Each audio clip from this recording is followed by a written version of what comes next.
เขาสิอวดรวยอวดมีกระสร้างเขาสิทธิ์ของเขาเงินของเขาท้องของเขาบ้านของเขารถของเขามือใดเที่ยวอิจฉานั่นคือทุกข์ของเฮาบ่แม่นทุกข์ของเขาสุดท้ายแล้วรวยล้นฟ้าปานใดก็แล่นหาความสุขคือกันสุคน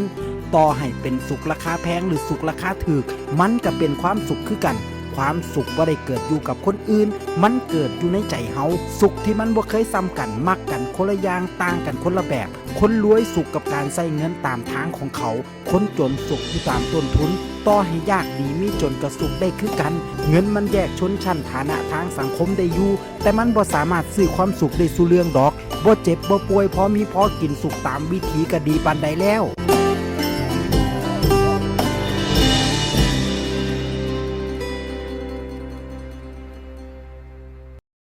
พอเฮาใหญ่ขึ้นจังหู้ดีว่าเวลาสำคัญกว่าเงินทองถ้าบ่ขี้ข้านมันก็พอหาได้แต่เวลามีเงินหลายปานใดก็ซื้อให้มันกลับมาใหม่บ่ได้บ่มีอีหยังสำคัญสำครอบครัวตอนล้มเหลวตอนผิดหวังตอนเจ็บป่วยก็มีแต่ครอบครัวที่อยู่